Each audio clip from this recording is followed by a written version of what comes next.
Irmãos, a graça e a paz de Jesus Cristo, o Senhor da igreja.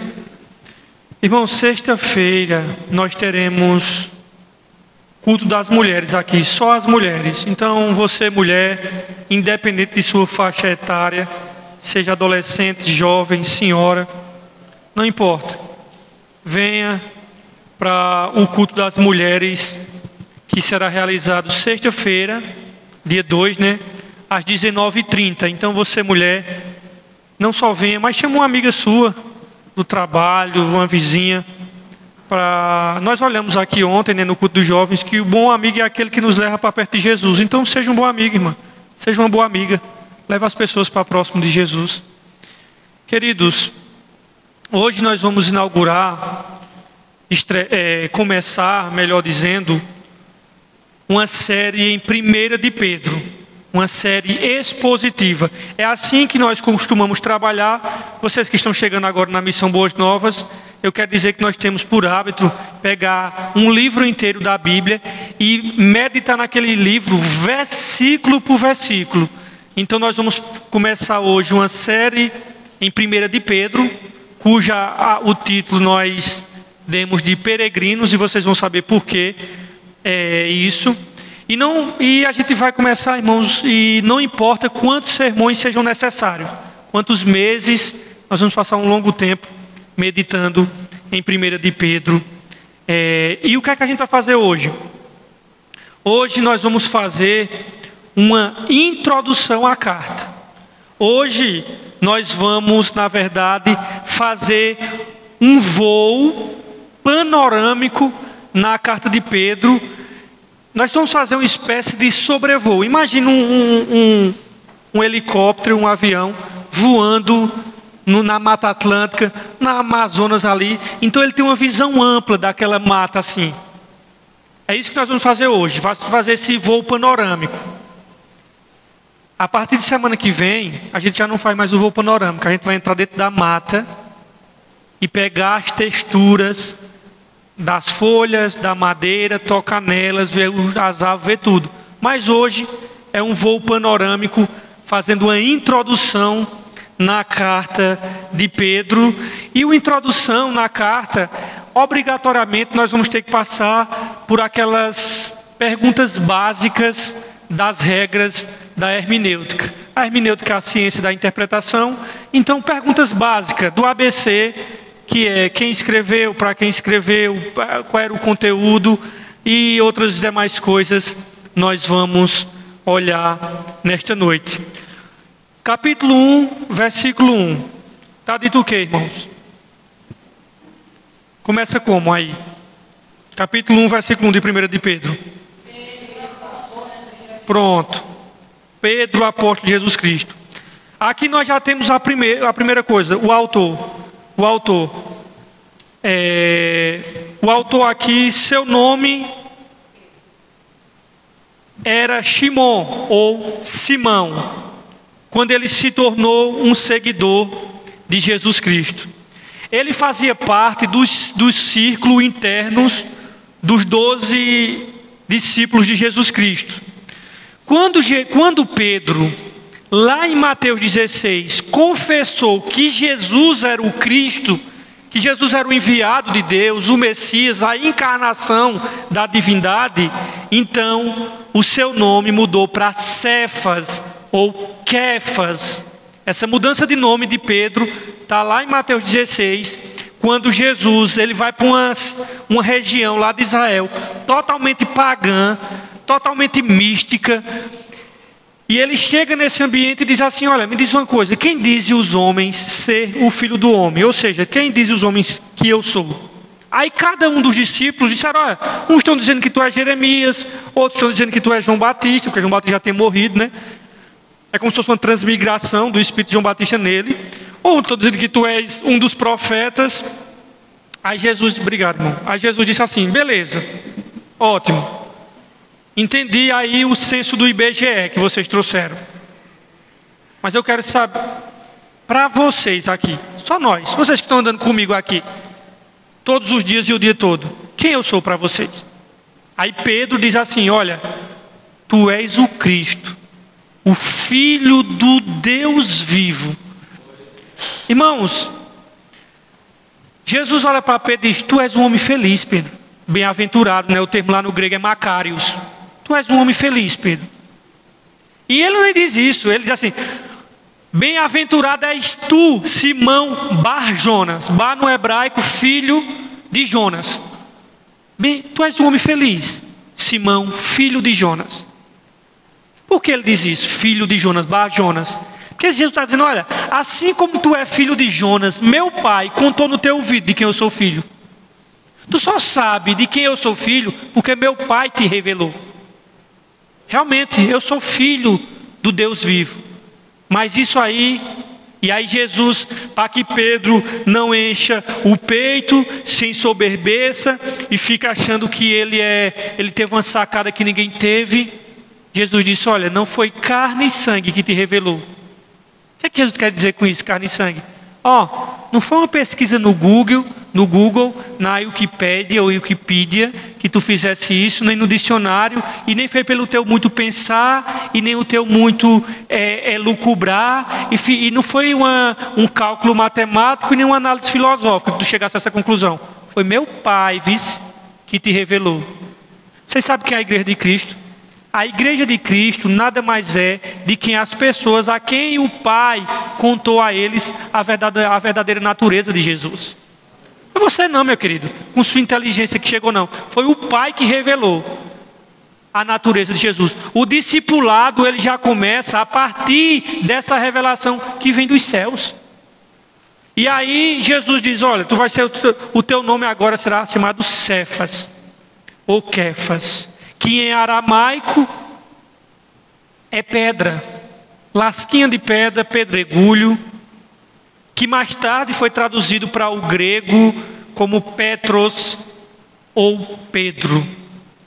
E Jesus prometeu aqui a Pedro que ele se tornaria um líder entre os apóstolos para guiar a comunidade messiânica em Jerusalém nos seus primeiros anos de existência. E foi assim que aconteceu. O próprio Jesus disse que ele ia se tornar um grande líder, né? E no próprio Mateus mesmo, nessa própria porção aqui que eu estou falando de vocês. Então, lembre-se dos primeiros capítulos de Atos. Pedro acabou sendo o líder da igreja ali em Atos. E ele também não só fez isso, ele foi chamado para levar as boas novas para além das fronteiras de Israel. Só que essa carta, ela foi escrita décadas após a essa missão ao mundo romano em geral. E aí nós vamos descobrir, no final dessa carta,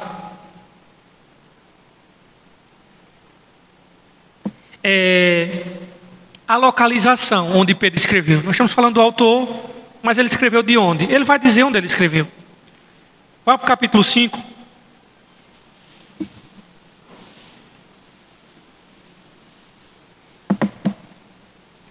Capítulo 5.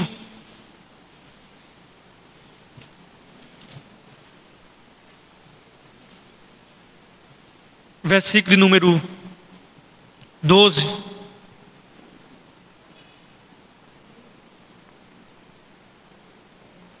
Posso ler? 5,12 de Pedro.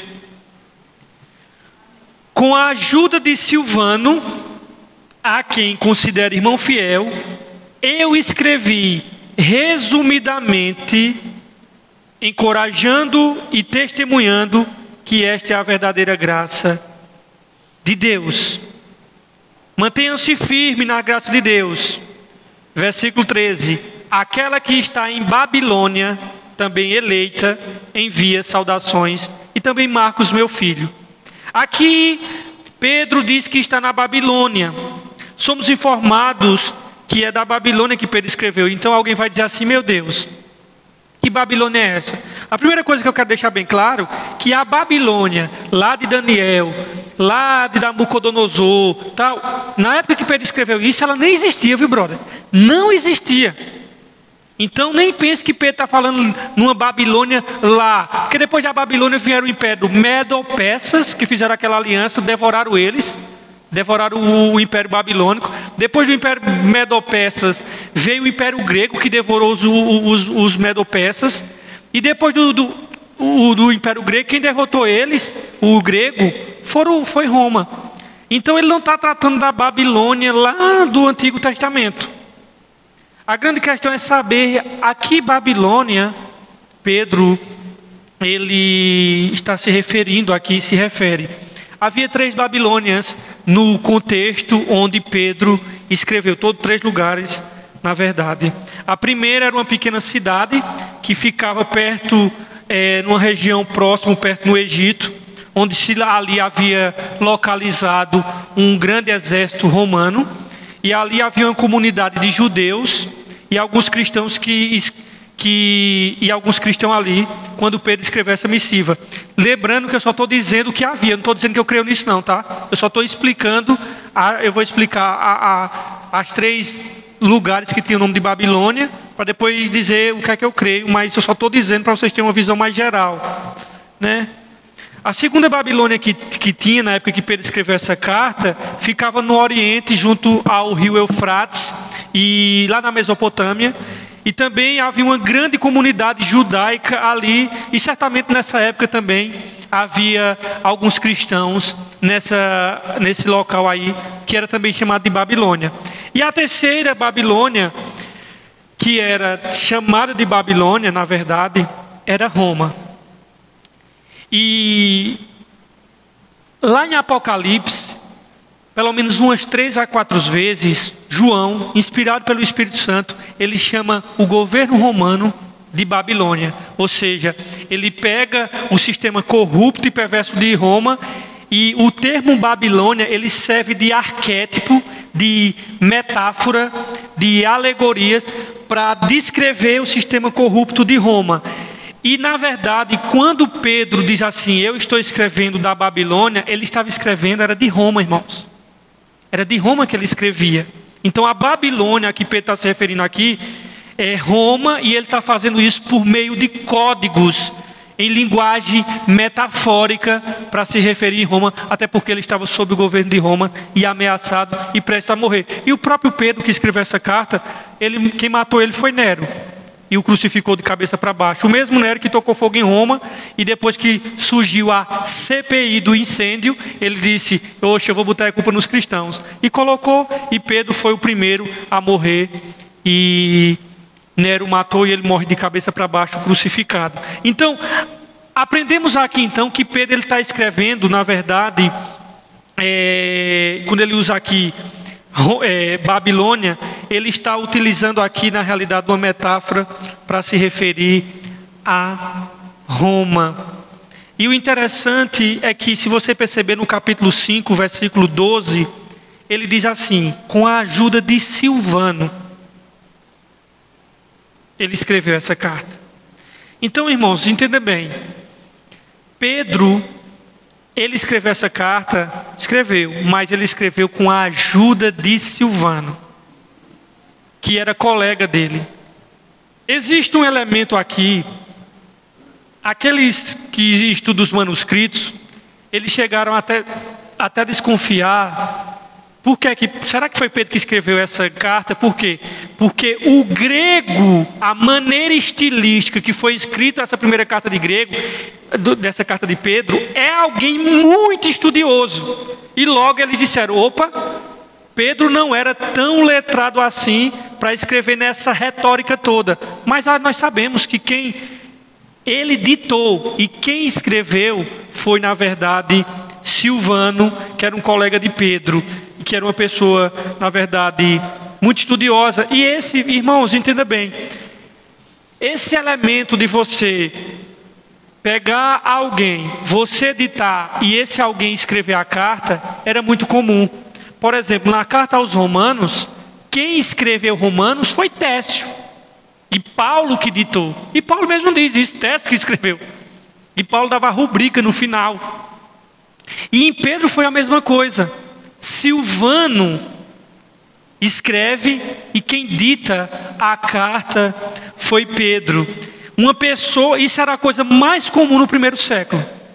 Chamava-se um amanuense, uma pessoa ditar uma carta, e uma pessoa que tinha a técnica da estenografia faria exatamente isso. Simplesmente escreveria a carta que ele acabara de ouvir, sendo ditada por aquele que estava escrevendo a epístola.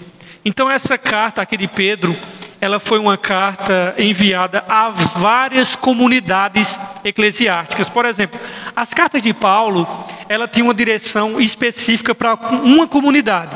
Se Paulo escrevia a Corinto, era em Corinto que aquela carta ia ficar. Se Paulo escrevia para Filipos, para os filipenses, era lá para os filipenses. Mas interessante que essa carta de Pedro, ela é considerada uma carta geral, diferentemente da carta de Paulo, que era específica para apenas um grupo. Ela é enviada para uma série de comunidades. E onde é que estão essas comunidades? Está no capítulo 1, versículo 1, quando ele diz assim, no capítulo 1, versículo 1, ele vai dizer aqui os nomes das comunidades que essas cartas iam circular. Ele diz: Pedro, apóstolo de Jesus Cristo, aos eleitos de Deus, peregrinos, peregrinos dispersos. Onde estão dispersos? No Ponto, na Galácia, na Capadócia, na província da Ásia e na Bitínia.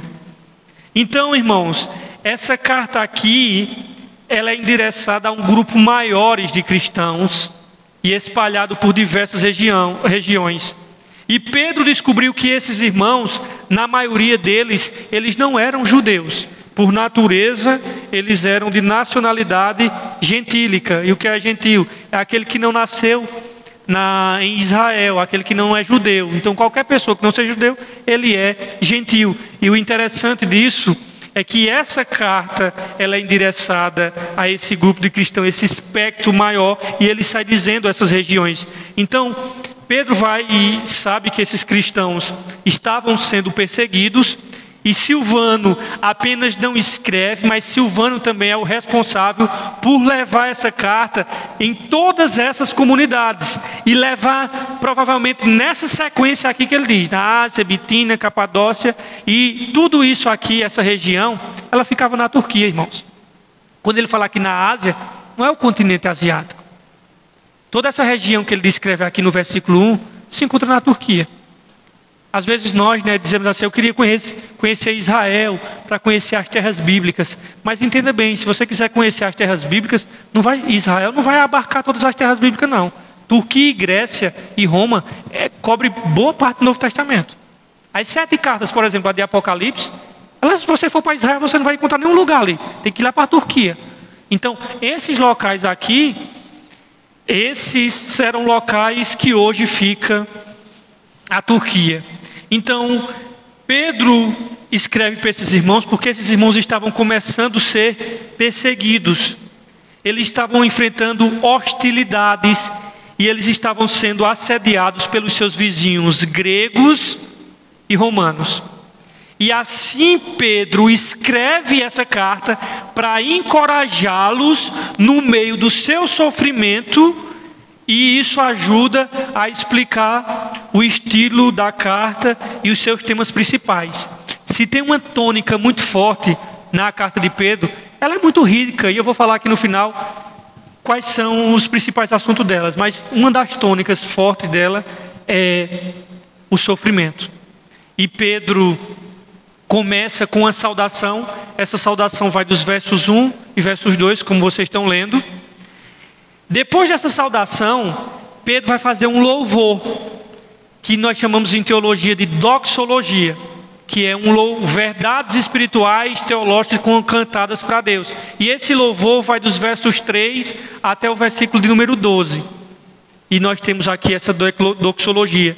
E aí Pedro começa a introduzir os principais temas explorados na parte principal da carta, em que ele primeiro afirma a nova identidade como família de Deus. Ele vai dizer que esses cristãos, e todos nós que somos cristãos, que sofremos, nós temos uma identidade. E a identidade nossa não é o país que nós nascemos, a família que nós entramos, o diploma, a nossa formação. Ele vai dizer que a nossa identidade, ela foi recebida quando nós nos tornamos cristãos e quando nós nascemos de novo. E aí, irmãos, você vai ver todas as peças dessa carta e todos os assuntos se encaixando e funcionando de maneira harmoniosa, todos juntos. E aí Pedro começa cumprimentando essa igreja. Ele usa aqui nos versos 1 e 2 três termos. Ele chama de peregrinos, ele chama de escolhidos e ele chama de forasteiros, né? Ele chama esse povo aqui de povo separado de Deus, que está exilado pelo mundo inteiro. Contudo, Pedro deixa claro ao longo dessa carta que esses cristãos aqui, eles são gentios.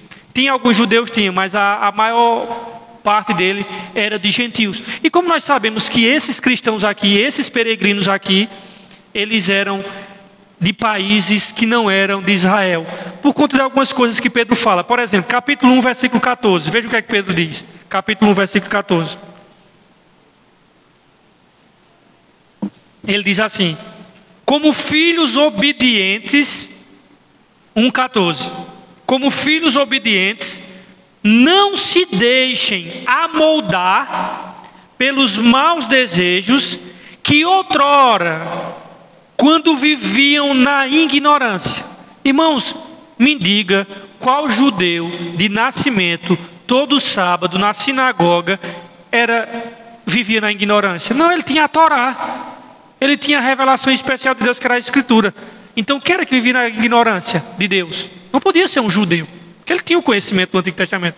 Aqui eram pessoas pagãs, que adoravam outros deuses e que antes de conhecer Cristo, viviam na tradição da sua religião. E como é que nós sabemos que eles viviam de maneira da tradição, do legado que os pais passavam? O versículo 18 desse mesmo capítulo. Vê o que é que o versículo 18 diz? Pois vocês sabem que não foi por meio de coisas perecíveis, como prata ou ouro, que foram redimidos de sua maneira vazia de viver. Algumas traduções trazem do vosso fútil procedimento. Enfim, vai depender da tradução, da maneira inútil. Aí o texto diz, transmitidas pelos seus pais ou pelos seus antepassados. Não, mas se fosse um filho do judeu, ele não transmitia maneira fútil de viver, até porque era o povo religioso.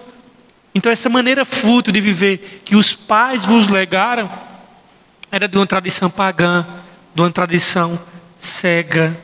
E também no capítulo 4, versículo 3, ele vai denunciar que esse povo, eles não eram judeus sim, mas sim viviam no paganismo. 4, 3. Olha o que é que ele diz no 4:3. Ele diz assim, posso ler, irmãos? 4:3. No passado vocês já gastaram tempo suficiente fazendo o que agrada aos pagãos. Quem era que fazia isso? Tempo suficiente. Então, só que interessante, irmãos, essas pessoas sendo oriundas de países pagãos, que hoje eles são cristãos, mas antes eram gentios, que não tinha contato com o Deus de Israel.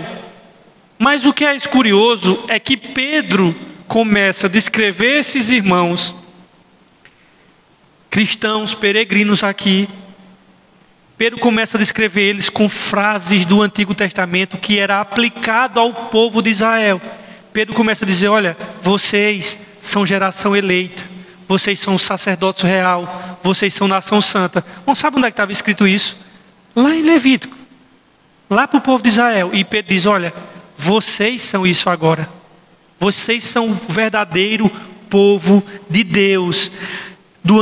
Assim como no Antigo Testamento, Deus escolheu o povo de Israel através de Abraão, né? Criou o povo de Israel através de Abraão, da família de Abraão, sendo ele próprio Abraão um exilado e era um errante nessa terra. E essa é a estratégia-chave que Pedro repete ao longo de toda a carta. Ele pega essas coisas para dizer, olha, vocês são o povo de Deus. vocês aí. Ele quer que esses cristãos que não são judeus por natureza e que estão sofrendo, vejam que através de Jesus, eles agora também pertencem à família de Abraão. É isso que Pedro quer dizer. Eles estão exilados como Abraão esteve e são incompreendidos e maltratados, assim como Abraão também um dia foi. E eles estão procurando a terra prometida, o verdadeiro lar prometido, assim como o povo errante de Israel no deserto um dia procuraram. Só que a gente não procura um lar aqui, é a Jerusalém celestial. Essas são as metáforas que Pedro está utilizando para esse novo povo. Pedro continua essa mesma ideia na abertura, e ele louva a Deus, isso aí já a partir do versículo 3, quando ele louva a Deus, porque Deus fez essas pessoas nascerem para uma esperança viva, através da ressurreição de Jesus e do poder do Espírito Santo. Então, o que é que Deus está fazendo? Deus está convidando todas as pessoas para uma nova família, centrada não em torno de Abraão, mas centrada em torno de Jesus Cristo. É isso que Pedro está querendo mostrar aqui. Uma família que tem uma nova identidade, como filhos amados, e que tem uma nova esperança de um mundo renascido pelo amor de Deus, quando Jesus retornar como Rei. E para as pessoas que têm essa esperança que ele vai descrever no capítulo 1, dos versos 3 em diante, Pedro vai mostrar que o sofrimento e a perseguição são, na verdade, um presente estranho que Deus dá para o seu povo. Vê que coisa paradoxal. Quer dizer que o sofrimento é um presente estranho? Pedro diz, Por que é um presente estranho, contraintuitivo? Porque Pedro vai dizer que o sofrimento, ele queima as falsas esperanças, e o sofrimento, ele queima as distrações, assim como o fogo purificador, e nos leva a lembrar do nosso verdadeiro lar e esperança. Quando é que ele diz isso? Que o sofrimento, ele queima as ilusões e as falsas esperanças. No capítulo 1, versículo de número 6, ele diz assim, olha, capítulo 1, versículo 6, olha o que é que ele diz. Nisso vocês exultam, ainda que agora, por um pouco de tempo, devam ser entristecidos por todo tipo de provação. Por quê? Ele vai dizer agora, assim acontece para que fique comprovado que a fé que vocês têm, muito mais valiosa que o ouro que perece, mesmo que refinado pelo fogo, é genuína e resultará em louvor, glória e honra quando Jesus Cristo for revelado.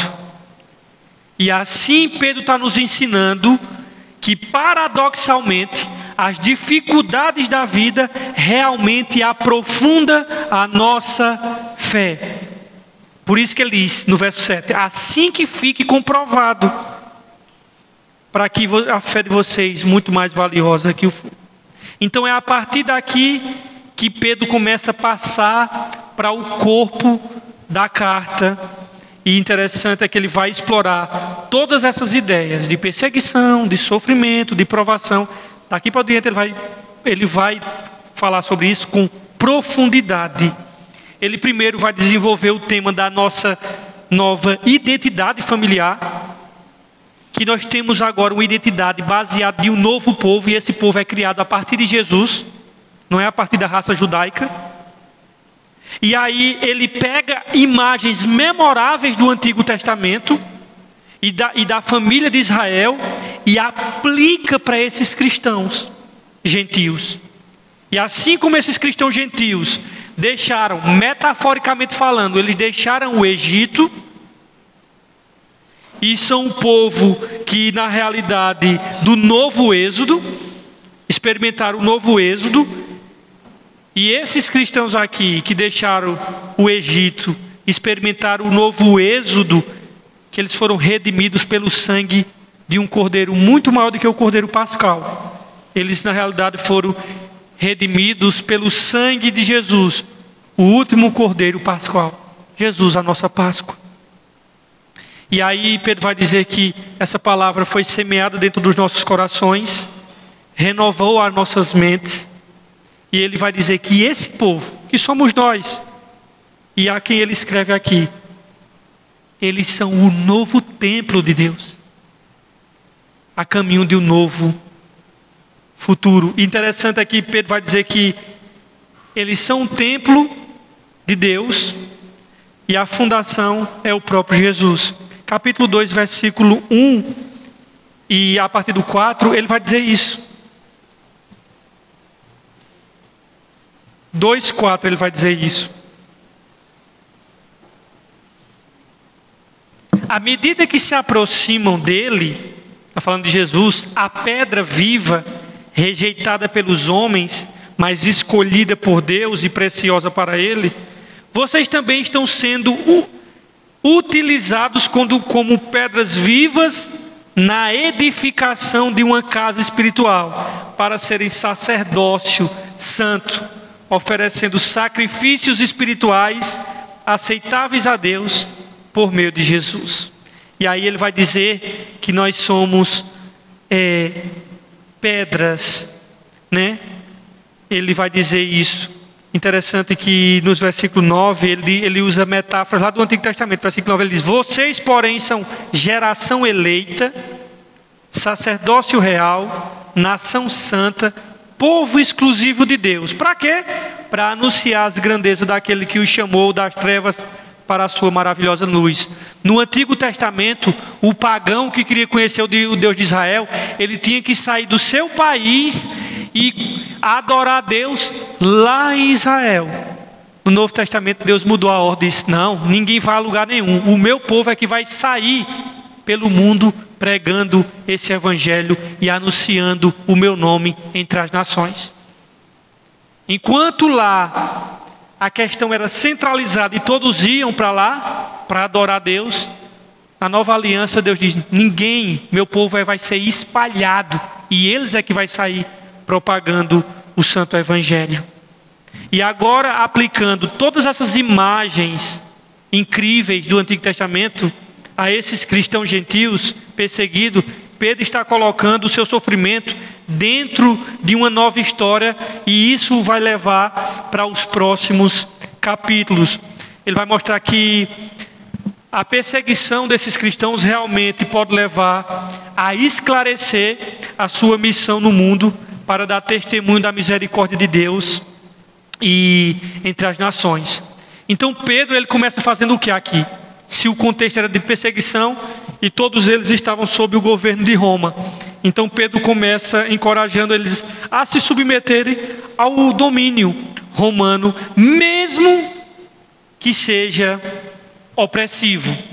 Sim, ele reconhece que a sua perseguição é real, ele reconhece que o sofrimento é injusto por parte de Roma contra os cristãos, mas a resistência violenta, Pedro vai dizer, não resolve nada. E Pedro vai dizer que, sem mencionar que isso vai trair os ensinamentos de Jesus, que amava os inimigos em vez de maltratá-los. Então Pedro vai destacar aqui, ao longo dessa carta, uma situação muito difícil. A situação de um escravo que se convertia a Cristo, e a situação de uma esposa de um patriarca. Quando eu falo de patriarca, eu estou falando no contexto mais romano, tá? Não no contexto judaico. De um cidadão romano, a esposa dele ou o escravo dele, quando eles viviam em lares romanos. Por quê? Onde o patriarca não era cristão, Pedro vai começar a dizer: olha, vai ter situações difíceis. Ele vai trazer conselhos práticos aqui. Por quê? Porque o problema surge é que o cidadão romano, o dono da casa, era subentendido que todos da casa que estavam sob a sua autoridade iam se submeter aos deuses do patriarca. Era assim que funcionava. Tinha o dono da casa, Não importa se fosse mulher, filho, menino. Eu não sei se vocês sabem. Roma era uma desgraça, irmão. Roma era eu não sei nem usar adjetivos para aquilo. Um cidadão romano, ele tinha por direito, ele ter uma criança de 9, 8 anos, como escravo sexual dele, para ele ter umas brincadeirinhas sexuais com ele na hora que ele quisesse. Outra coisa, viu? Era lei, não era escondido não, era direito. Eu quero ter um menino ou um menino de 9 só para eu brincar com ele na hora que eu quiser. E o menino brincava lá, ficava dentro de casa com a esposa, ficava dentro de casa com o menino brincando. Isso era lei, isso era assim que Roma funcionava. O que é que acontece? Fecha aspas.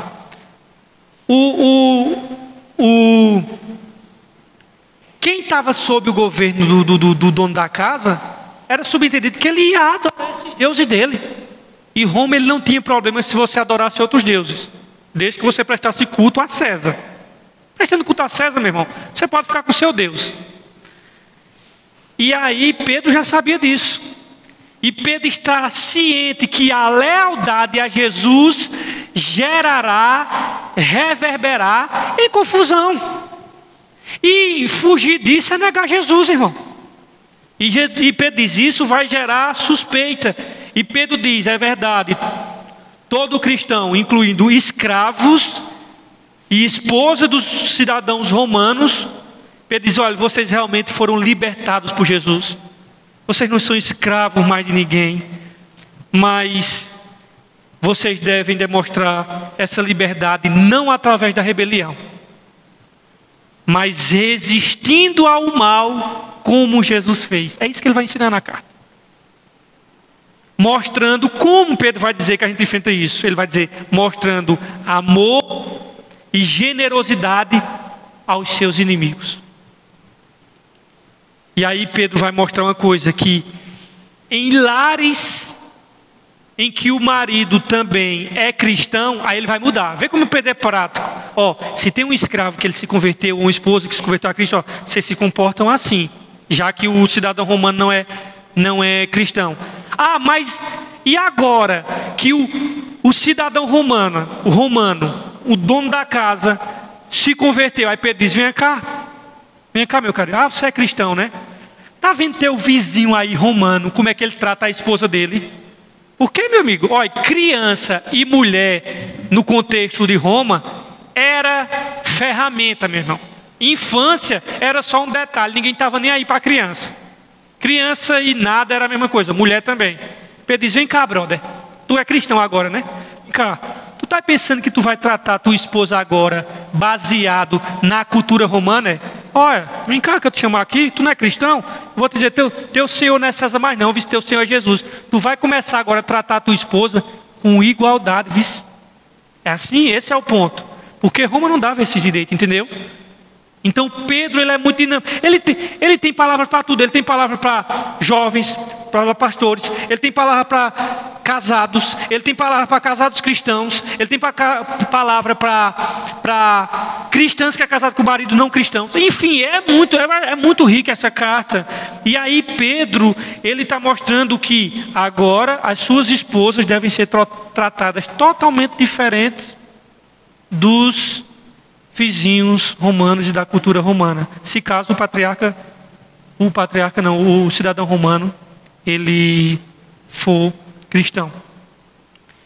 E Pedro vai dizer, olha, ele usa esse termo, elas são dignas de respeito e de honra. E Pedro tem esperança que essa imitação do amor de Jesus e do reino invertido dê poder às suas palavras, as palavras dos cristãos lá, a testemunharem a misericórdia de Deus e mostrarem às pessoas a verdade maravilhosa sobre o caminho de Jesus. Mas Pedro também ele é realista. Ele não trabalha com fantasias. E ele sabe que os cristãos continuarão sendo perseguidos mesmo assim. E assim ele os lembra da reivindicação futura. Ele lembra de que como o próprio Jesus Cristo, perseguido injustamente e assassinado por poderes corruptos, mas na realidade estava morrendo pelos pecados dos seus inimigos, E depois disto, Pedro vai dizer que é que ele fez. Cristo foi reivindicado e recebeu ressurreição pelo Espírito Santo. E na verdade, agora Jesus é exaltado como um rei sobre todos os poderes humanos e espirituais. Então, Pedro já começa a falar sobre isso também. Ó, perseguição vai vir, brother. Assim foi com Jesus. Sofrer, se identificar com Cristo, é o nosso chamado. E aí Pedro, lá para o capítulo 3, que eu já não vou dar spoiler, né? Mas aí Pedro começa aponta o batismo como reivindicações para seus seguidores. Aí ele vai fazer uma comparação com Noé, que eles foram salvos. Ele vai dizer, eles foram salvos através das águas. Aí ele vai falar isso não como um ritual mágico, né, mas como um símbolo sagrado que mostra a mudança de coração. Então, o seu desejo aqui de se unir a Jesus em sua morte e em sua ressurreição, e aí e Pedro vai mostrar aqui a eles que essas pessoas, eles foram, e os exemplos que ele traz também, né, que eles foram assassinados por seguirem a Jesus. Mas ele vai mostrar que a esperança está na reivindicação futura e a exaltação ao lado de Jesus, o Rei dos Reis. E aí Pedro vai começar a entrar no capítulo 5, na última parte da carta. E na última parte da carta, ele vai lembrar uma coisa aos discípulos. Ele vai dizer, olha, é um privilégio e uma honra sofrer por Jesus Cristo. Ele vai lembrar isso aos irmãos. E ele vai dizer, irmãos, olha, se vocês forem perseguidos por Cristo, exultem, porque isso é um privilégio. Capítulo 4, versículo 12, ele diz uma coisa interessante.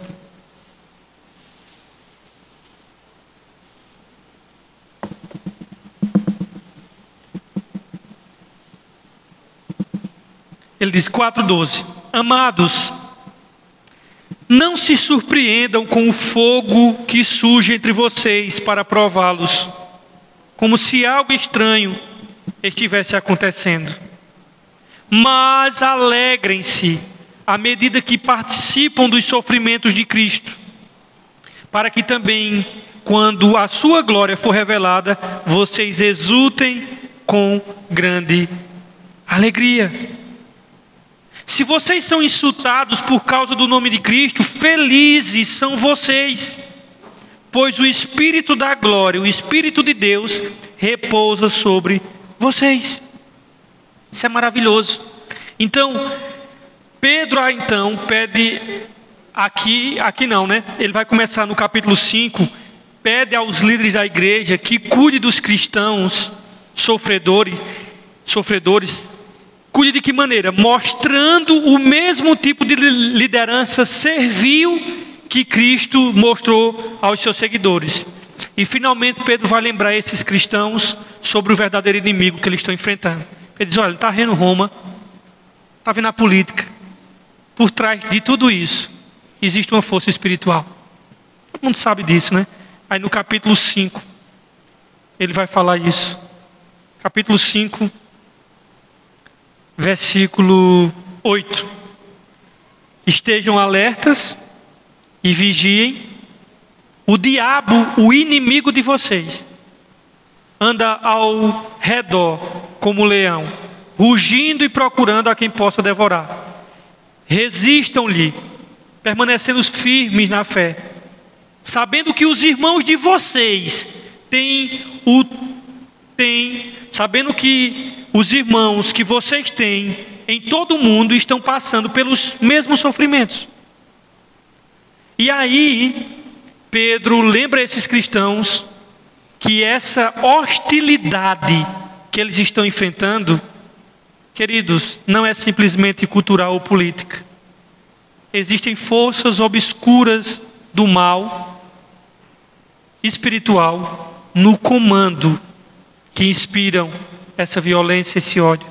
E eles devem resistir a este mal, não com ódio, não com ódio, mas fiéis a Jesus e aos seus ensinamentos, e antecipando o seu retorno e vitória final sobre o mal. E aí Pedro conclui essa carta com uma oração, muito linda, aliás. E é uma oração pela força divina. E ele envia finalmente uma saudação à igreja em Roma, que ele chama de Babilônia.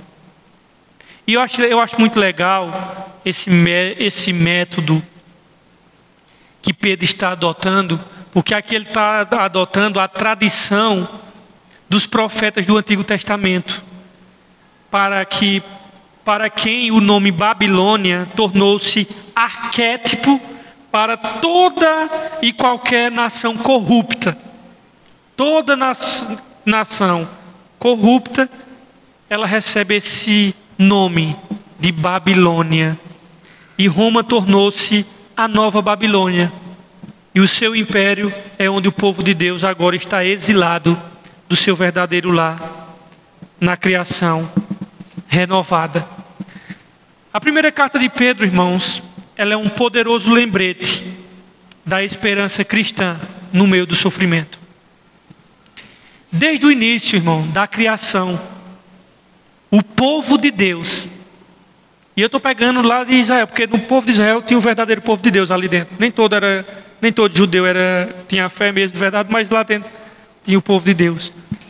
E eu quero dizer a vocês que desde o início da criação, o povo de Deus tem sido uma minoria mal entendida, e eles devem esperar enfrentar hostilidade. E porque eles escolhem viver sob o governo de um rei diferente, Jesus, no entanto, a perseguição, ela pode se tornar um presente estranho para a igreja, pois oferece a oportunidade para mostrar aos outros a surpreendente generosidade e amor de Jesus, alimentado pela esperança do seu retorno. E é isso que a primeira carta de Pedro, ela explica. Irmãos, essa carta de Pedro, para nós que vivemos aqui no Brasil, ela assim, a gente lê, não causa tanto impacto. Vai dar um rolezinho junto com a igreja perseguida nos países islâmicos, nos países do Oriente Médio, as igrejas que até hoje congregam dentro de cavernas, as igrejas hoje que, se forem pegos lendo a Bíblia, presos. Vai ver a igreja nos países comunistas, para vocês verem como é lá. Então essa carta de Pedro para nós não causa muito impacto, mas para os nossos irmãos que estão vivos até hoje, que estão sendo perseguidos pela fé, essa carta é como uma luva, que ele diz assim, parece que Pedro está escrevendo para nós agora, parece que ele está vivo agora. Porque vocês sabem, irmãos, nós vivemos aqui, aí a gente tem a tendência de achar que o mundo gira em torno do aquário e da bolha que nós vivemos. O mundo é muito maior do que isso aqui, irmãos. Do que sua cidade, do que essa cidadezinha perrenga que a gente mora, desse país chulo que a gente vive e desse continente. O mundo é muito maior do que isso. E o reino de Deus é muito maior do que essa igreja aqui. Nós temos mais afinidade com os nossos irmãos lá fora perseguidos do que os nossos parentes de sangue. Então o ponto é que essa carta de Pedro, ela é mais atual do que o Jornal do Comércio de amanhã para aqueles irmãos que estão aí fora sofrendo. É que nós nos envolvemos com missões. Estou gostando de assistir TikTok. Irmãos, vão acompanhar o que está acontecendo com os nossos irmãos lá fora. A gente fala numa época de fobia. Cristofobia foi sempre o que existiu. Os cristãos foram mortos o tempo todo por causa da fé. É compreensível que esses cristãos primitivos aqui começassem a se perguntar: o que é que está acontecendo conosco? Será que a gente fez alguma coisa de errada? Será que se nós tivéssemos escolhido o caminho certo, nós haveria tanto sofrimento desse jeito? Ele também talvez se perguntasse que diante de tudo isso, talvez começasse a surgir as perguntas: por que é que os cristãos enfrentam esse sofrimento sem fazer nada de errado? O que é que eles devem fazer? Talvez enquanto examinamos essa epístola, aprendemos o que representa para nós ser cristãos quando as coisas ficam difíceis. É bom que nós possamos aprender isso, irmãos. Ser cristãos quando as coisas ficam difíceis. E as coisas podem ficar. Vem uma pandemia aí para testar a nossa fé. E quando eu falo para testar a nossa fé, não era só para testar a nossa fé, vamos estar desobedecendo vindo para a igreja, não. Para testar a nossa confiança em Deus. Se nós estávamos preparados para morrer mesmo. Se nós estávamos preparados para enfrentar qualquer coisa que viesse. Por que é que os cristãos sofrem? O sofrimento dos leitores originais de Pedro, lembre-se bem, meu irmão. Quando eu estou falando aqui de sofrimento que eles estavam sofrendo, Ele não está falando de sofrimento provocado por desastres naturais, como inundação, teve um enchente, e aí acabou com as casas de alguns irmãos. Ele não está falando aqui de fome ou de doença, não é desse tipo de sofrimento. Ele não está falando aqui de desastres provocados pelos homens, um homem-bomba que estourou um prédio, que matou um bocado de criança. Não é desse tipo de sofrimento. Perda de emprego, pressão econômica, não. Os leitores de Pedro estavam enfrentando um problema que parecia ser muito pior. Eles eram maltratados por causa da fé em Cristo. Outrora, essas pessoas eram aceitas como pessoas boas na sociedade. Agora, eles se tornaram cristãos e estão sofrendo todo tipo de sofrimento. Existe um cristão do primeiro século, do segundo século, Irineu. Ou é Irineu ou é Justino Marte. É um dos dois. É interessante você ler ele, que ele diz assim, é um absurdo. Lá no segundo século, é primeiro. Ele diz assim, meu irmão, o pai amava o filho vivia de todo tipo de miséria, ele não dizia nada. Depois só foi o menino se tornar cristão, ele está querendo matar o filho agora. Meu querido. Deixa eu botar um negócio nas suas cabeças, irmãos. Eu sei que a igreja evangélica, o neopentecostalismo e tal, eles dão muito escândalo mesmo e tal, mas deixa eu dizer uma coisa a vocês, não se iluda não seja bobo não. Porque a igreja, quando ela era pura na época de Paulo, mataram tudinho. Porque você ficar com esse discurso, é porque a igreja dá escândalo hoje. Meu querido, eles mataram todos os discípulos de Cristo. Se Paulo tivesse vivo hoje, seria odiado. Então, um cristão, eu vejo muito cristão querendo dar um de descolado, sabe? Não, eu vou mostrar ao povo do mundo que eu não sou igual a esses não. Eu sou diferente. Meu irmão, você nunca vai ser aceito não. Deixa de ser inocente. Eu vou ser um descolado. Tu vai descolar, sai da cruz. Nós somos peregrinos, brother. Nós não vamos ser aceitos aqui nunca. Nós nunca vamos se encaixar, não. Deus, propositadamente, nos colocou no mundo onde nós não vamos ser encaixados.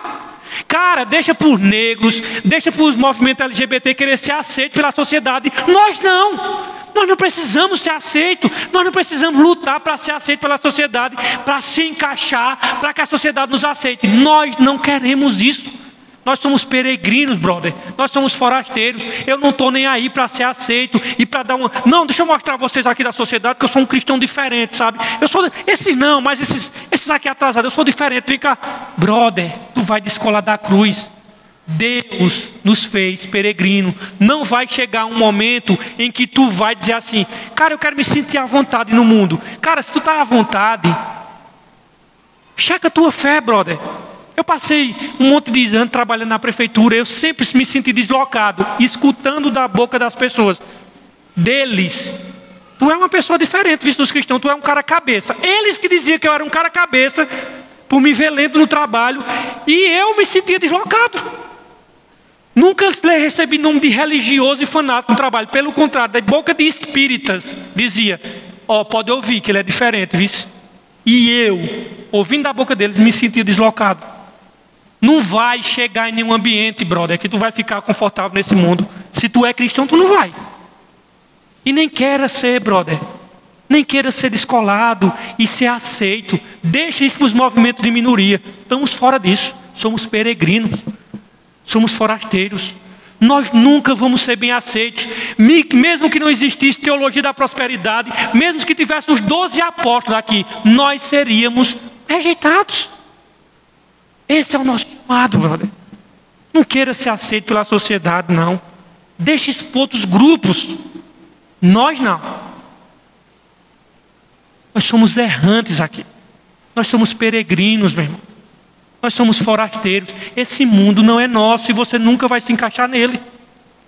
E se você vai querer se encaixar, você vai ter que negar algumas coisas do Evangelho. Aí, meu amigo, sua fé e uma lama é a mesma coisa. E o teu caráter também vai junto. Porque nós nunca vamos nos encaixar. Se você falou alguma coisa em que um budista, um islâmico, um judeu concorda, tem alguma coisa de errado contigo, brother. Tem alguma coisa de errado contigo. Nós nunca vamos nos encaixar. E se tu quer se encaixar, então te prepara que tu tem que diluir a tua fé e negar pontos essenciais da fé cristã. Porque o conflito é desde o primeiro século. Só que Pedro fala de outro tipo de sofrimento, que é o sofrimento que vem por fazer o bem, e era que esses leitores aqui estavam vivendo. Irmãos, Pedro, ele chama no capítulo 1, versículo 1, ele chama esses peregrinos, esses irmãos aqui de peregrinos. Eu vou dar uma agilizada aqui para terminar no tempo hábil.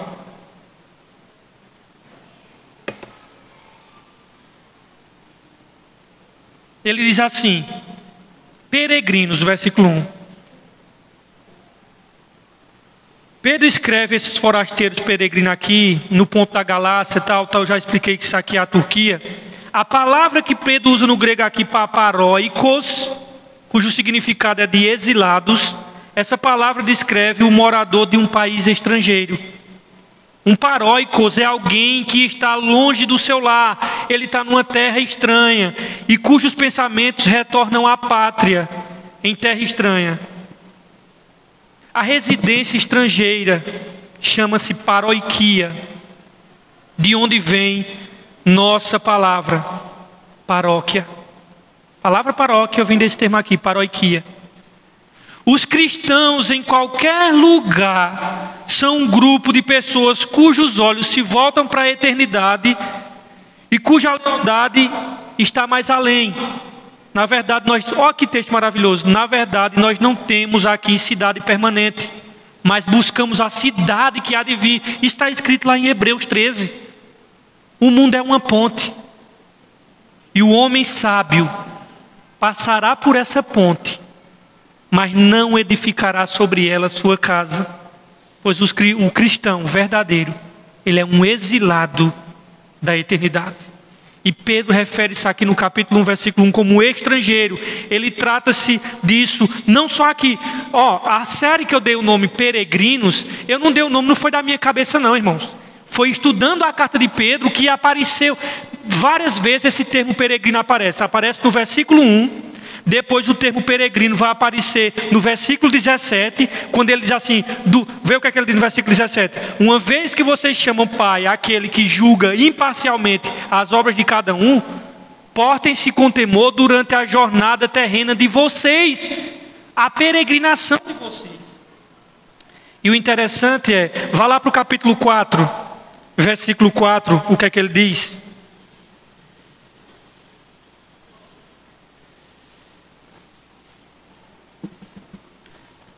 Veja o que é que os pagãos acham dos cristãos, quando eles se comportavam. Ele diz assim, olha.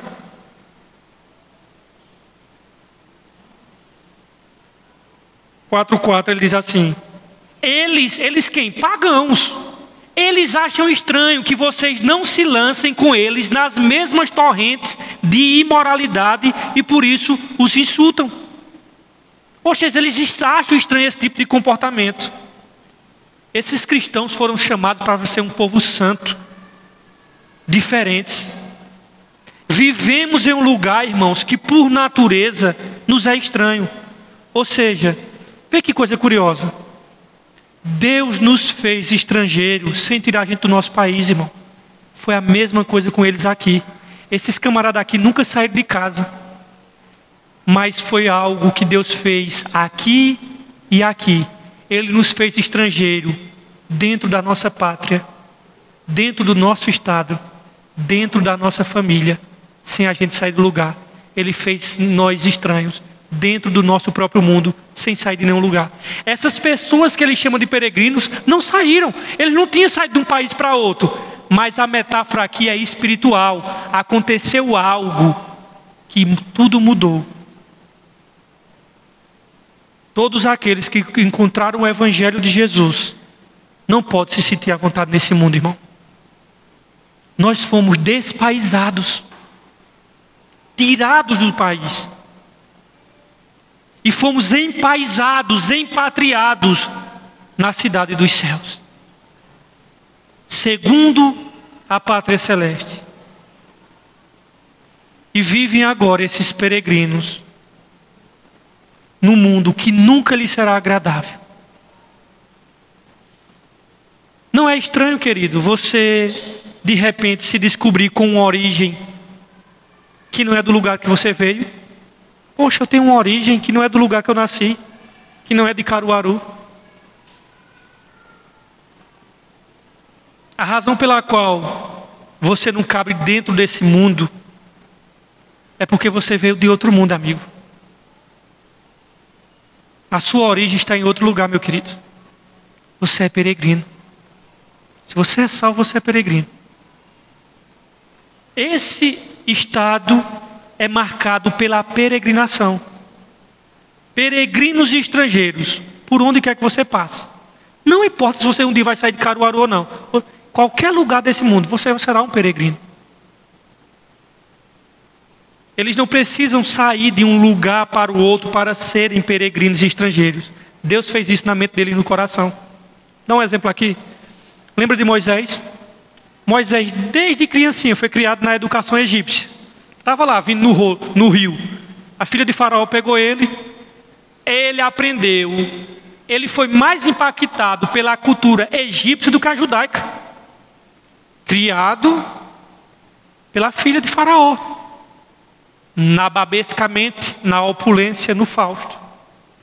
A coisa mais comum para Moisés desde pequenininho era passar e ver a chibata estralando nas costas dos judeus. No dia que Deus fez ele de peregrino, que a peregrinação é aqui e aqui, ele passa, vê uma cena que ele sempre viu desde novinho, um egípcio maltratando um judeu. E ele se revoltou. Por quê? Porque ele já não era mais o mesmo. Algo aconteceu. Estou dizendo que a gente vai matar os não cristãos como ele fez. Não. Mas eu quero dizer que essa peregrinação, ela é aqui. E ela é aqui. Fechando essa noite. Leia Pedro, meu irmão, na sua casa. Você quer ter uma absolvição maior do conteúdo? Leia Pedro, meu irmão. 5 capítulos, meu irmão. Você lê de uma sentada. Leia todos os dias.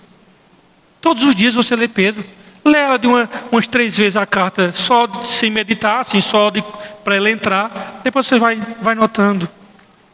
E você terá, primeiro, passagens esquisitas nela. Que tipo esquisita? Tipo, pregar aos mortos. Por isso que a palavra foi pregada aos mortos. Como assim, Pedro? Pegar aos mortos? Outra coisa, se você não prestar atenção, vai ter uma impressão que o batismo salva. Estou falando dos pontos de dificuldade dessa carta. Então Pedro tem suas dificuldades e tem os seus pontos fáceis. Outras características da carta de Pedro é que nós nos encontramos temas muito práticos para a nossa vida prática. Tem palavras para mulheres casadas com não crente. Tem palavras para cônjuges de forma geral. Tem palavra direcionada aos pastores. Tem palavra direcionada aos servos. Ele fala sobre como lidar com as mudanças que acontecem na vida cristã. Quando eu tomo uma decisão por Cristo, eu passo pela regeneração, ele fala sobre isso. Como é que eu me comporto depois que eu passo para o lado de Jesus? Como é que eu vou lidar com isso? Por exemplo, ele vai falar como é que eu lido com aquelas pessoas que falam mal de mim. Ele tem palavras para os jovens. Ele é um documento extremamente prático. E essa data que Pedro escreveu foi 62, 63. Por quê? Porque no ano de 64 deflagrou-se o incêndio lá em Roma. E aí começou a perseguição dos cristãos. E aqui essa carta ela foi escrita antes de Nero tocar fogo em Roma. Um pouco antes do seu martírio. Então, queridos, esse só foi um voo que eu achei importante a título de introdução, para a semana que vem a gente não voar sobre a floresta, mas a gente vai entrar agora dentro da floresta e começar a tocar nas texturas das flores, das folhas, no tronco das árvores e observar a floresta, mas não de cima, mas dentro dela. Serão longos meses, ore por mim. Irmão, deixa eu só dizer uma coisa aqui a vocês. Eu já disse isso na missão lá, eu digo aqui. Vocês acham que pregação... Eu acordo no sábado de manhã e faço uma pregação dessa. Meu querido, Oxalá não se escandalize não, é quem dera, viu? Quem dera fosse assim, meu querido. Não é assim não, meu irmão. Quem prega sabe. Não é no sábado de manhã, não. É meses de dedicação, de tempo. Então, ore por mim, porque confeccionar material para pregar não é fácil. Deus abençoe a vida de vocês.